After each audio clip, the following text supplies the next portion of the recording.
তো দক্তুর মালা আলী কুর্দি উনি বাংলাদেশে আসছেন। তার কিছু চিকিৎসার পদ্ধতি রয়েছে, দেখবেন কানটা ধরে একটু টান দিল, গলার এই জায়গাটা একটু টান দিল, যেগুলোতে আল্লাহ রাব্বুল আলামিন সূক্ষ্ম সূক্ষ্ম বিষয় রেখেছেন।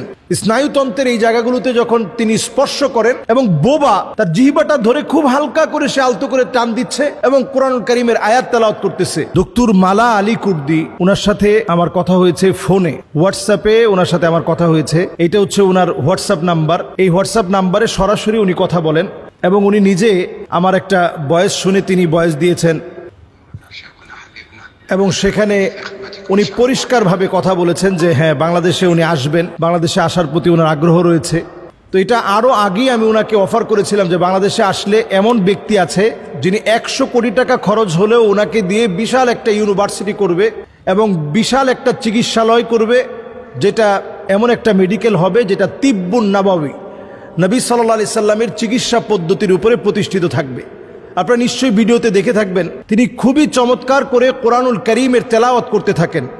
এইভাবে তিনি তেলাওয়াত করতে থাকেন এবং দেখা যায় একটা পর্যায়ে যে বদির কানে শুনতো না, সে কিছুক্ষণের মধ্যেই তার কিছু চিকিৎসার পদ্ধতি রয়েছে, দেখবেন কানটা ধরে একটু টান দিল, গলার এই জায়গাটা একটু টান দিল, যেগুলোতে আল্লাহ রাব্বুল আলামিন সূক্ষ্ম সূক্ষ্ম বিষয় রেখেছেন। স্নায়ুতন্ত্রের এই জায়গাগুলোতে যখন তিনি স্পর্শ করেন এবং বোবা তার জিহ্বাটা ধরে খুব হালকা করে সে আলতো করে টান দিচ্ছে এবং কোরআনুল কারীমের আয়াত তেলাওয়াত করতেছে। ওয়ানুনাজ্জিলু মিনাল কুরআনি মা হুয়া শিফাa'u ওয়া রাহমাতুল লিল মুমিনিন ওয়া লা ইয়াজিদুয যালিমিনা ইল্লা খাসারা। এই আয়াতে কারীমা তেলাওয়াত করছেন। এরপরে আরো একটি আয়াত তিনি বারবার দেখবেন পড়ে, ওয়া ইযা মারিদতু ফাহুয়া ইয়াশফিন وَإِذَا مَرِضْتُ فَهُوَ يَشْفِينِ وَإِذَا مَرِضْتُ فَهُوَ يَشْفِينِ। এই আয়াতে কারিমা তিনি বারবার তেলাওয়াত করতে থাকেন। তো এই আয়াতে কারিমাগুলো যদি আমরা নিজেরাও মুখস্থ করি, অনেকেই বলতে পারেন যদি ওনার মুখ থেকে বলার কারণে শেফা হয়, আমরা বললে শেফা হয় না কেন? নবী সাল্লাল্লাহু আলাইহি সাল্লাম হাদিসের মধ্যে বলেছেন, বিসমিল্লাহি তুরবাতু আরদিনা, আমাদের মাটিকে আল্লাহ তাআলা পবিত্র করেছেন। ওয়াবি রিকাতি বাদিনা, কারো কারো নিঃশ্বাস আল্লাহ তাআলা এমন বানিয়ে দিয়েছেন যেটা দিয়ে আরেকজনের শেফা হতে পারে বিইজনি রাব্বিনা, যদি আল্লাহ রাব্বুল আলামিন চান। আল্লাহ তাআলা চাইলেই কেবল শেফা হবে। এই হাদিসটি আমি সামনে আনতে পারি। মদিনায় একটা জায়গায় গেলে আপনারা দেখবেন তুরবাতুশ শিফা নামে একটা জায়গা আছে, যে জায়গা থেকে মাটি এনে সাহাবায়ে কেরামের শরীরে লাগিয়ে দেওয়া হয়েছিল জখমের ভিতরে, যেই জায়গা জখম ধরে গেছে, যুদ্ধে যাওয়ার পরে ক্ষত বিক্ষত জখম হয়েছে, ওই জায়গার মধ্যে ওই মাটি যখন লাগিয়ে দেওয়া হয় আল্লাহ রাব্বুল আলামিন শেফা দিয়ে দিলেন। এমনকি জ্বর আসছে, ওই মাটি খাইয়ে দেওয়া হয়েছে, লাগিয়ে দেওয়া হয়েছে, জ্বর ভালো হয়ে গেছে। আল্লাহ তাআলা মোমেনের সামান্য একটা ফুয়ের ভিতরে শেফা দিতে পারেন। মালা আলী কুর্দি, তার ব্যাপারে ওয়ার্ল্ডের বিভিন্ন দেশে বিরূপ অনেক কথা আছে। যেমন তুরস্কে মালা আলী কুর্দি যখন প্রথম যান, তখন তুরস্কে আমাদের বাংলাদেশের মতো এখন যেরকম আমাদের সবার একটা আগ্রহ তিনি আসবেন, তুরস্কে যাওয়ার পরে কিছু কিছু মানুষ তার বিরোধিতা করে এবং পুলিশ পর্যন্ত সেখানে আসে। সৌদি আরবে তিনি মদিনায় চিকিৎসা করেছিলেন। একজনের চোখ অন্ধ ছিল, তিনি চোখের ভিতরে وَنُنَزِّلُ مِنَ الْقُرْآنِ مَا هُوَ شِفَاءٌ وَرَحْمَةٌ لِلْمُؤْمِنِينَ وَلَا يَزِيدُ الظَّالِمِينَ إِلَّا خَسَارًا। পরে তিনি ফু দিলেন। বেশ কয়েকবার ট্রাই করার পরে লোকটা চোখে দেখতেছিল, সবাই চিৎকার করে আল্লাহু আকবার বলে উঠছে। তো এইটার পরে সৌদি আরব তার ব্যাপারে এখন তাকে সেখানে ঢুকতে দেয় না, নানা রকম বাধা বিপত্তি আছে।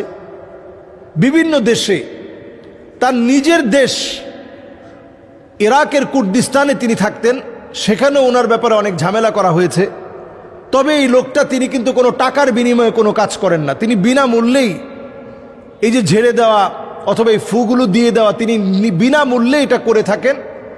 আল্লাহ তাআলা এজন্যই তাকে কবুল করছেন। এমনও অনেক ঘটনা আছে যেখানে তিনি গিয়ে হয়তো ফু দিয়েছেন, একজন মানুষ সুস্থ হয়ে গেছে, সেই জায়গায় 15 জন 20 জন মুসলমান হয়ে গেছে, কালেমা পড়ে মুসলমান হচ্ছে। সুবহানাল্লাহ বিহামদি। সুতরাং এটা আমাদের জন্য অনেক বড় একটা পাওয়ার বিষয়। এটা কোরআনের একটা এজাজ, কোরআনের একটা মিরাকেল, যে এই কোরআন যদি পড়ার মতো পড়া হয় তাহলে প্রত্যেকটা জায়গায় আল্লাহ তাআলা শেফা দিতে পারেন। সাহাবায়ে কেরামের জমানায় এমন হয়েছে, সূরা ফাতিহা পড়ে একবার পড়ে ফু দিয়েছেন, সাপে কাটা ব্যক্তি তিনি উঠে বসে পড়ছে, প্রথমে চোখ মেলে তাকালেন, দ্বিতীয়বার সূরা ফাতিহা পড়ে ফু দেওয়ার পরে তিনি বসলেন, তৃতীয়বার সূরা ফাতিহা পড়ে ফু দেওয়ার পর ওই লোকটা হাঁটা শুরু করে দিয়েছে। সুবহানাল্লাহ বিহামদি। তো পড়াটা পড়ার মতো পড়া উচিত। কোরআনুল কারীমের তেলাওয়াত মানুষকে জীবন্ত করে, প্রাণবন্ত করে। মালা আলী কুর্দি তিনি ওয়ার্ল্ডের বিভিন্ন দেশে ইসলামের এই সৌন্দর্যকে প্রদর্শন করেছেন। তিব্বুন নাবাবিকে তিনি অ্যাপ্রিসিয়েট করেছেন, মানুষ যেন নবীজি সাল্লাল্লাহু আলাইহি সাল্লামের অভ্যাস চিকিৎসা পদ্ধতির দিকে ফিরে আসে। তো তিনি সেটা নিয়ে কাজ করছেন। বাংলাদেশে ইনশাল্লাহ তিনি আসবেন, আমরা বাংলাদেশে ওনাকে সুস্বাগতম জানাচ্ছি, এবং ইনশাল্লাহ বাংলাদেশে আসলে অনেক মানুষ ওনার দ্বারা উপকৃত হবে। অনেক যারা কথা বলতে পারে না, হয়তো বা আল্লাহ তাআলা চাইলে অনেককে আল্লাহ তাআলা শেফা দিবেন, কানে শুনতে পারে না, আল্লাহ তাআলা চাইলে শেফা দিবেন। জিনের অনেক বদ আসর, এটার কারণে ক্ষতির মধ্যে আছেন, আল্লাহ তাআলা শিফা দিবেন। কিন্তু আমাদের দেশে ভয়ের একটা বিষয় হচ্ছে, এটা না জানি এমন হয়ে যায় যে মানুষ আর মানুষ তিনি চিকিৎসাই করতে পারতেছেন না। এটা যেন অতিমাত্রায় না দাঁড়ায়, বরং আমরা সুশৃঙ্খলভাবে উনি যে একটা প্রতিষ্ঠান করার স্বপ্ন দেখছে এটা যেন তিনি করতে পারেন, এজন্য আমরা সহযোগী হব, সহযোদ্ধা হব। আমরা ইনশাআল্লাহ ওনার সঙ্গে আমরা যোগাযোগ রাখব। যখনই তিনি আসবেন আমরা এই তথ্য ছড়িয়ে দিয়ে, আমরা একটা নিয়ম বেঁধে দিয়ে, নিয়ম মেনটেন করে আমরা যেন ওনার কাছ থেকে অন্তত, আমি সুস্থ হওয়ার জন্য তো আল্লাহ রাব্বুল আলামিন কোরআন কারীম দিয়ে যদি সুস্থ করেন, যদি উনি বাংলাদেশে আসেন আমরা বিশৃঙ্খলার কারণ হব না, ডিস্টার্বের কারণ হব না, বরং আমরা সহযোগী সহযোদ্ধা হয়ে কাজ করব। আল্লাহ রাব্বুল আলামিন আমাদের প্রত্যেককে কোরআন দিয়ে শেফা লাভ করার তৌফিক দান করুক।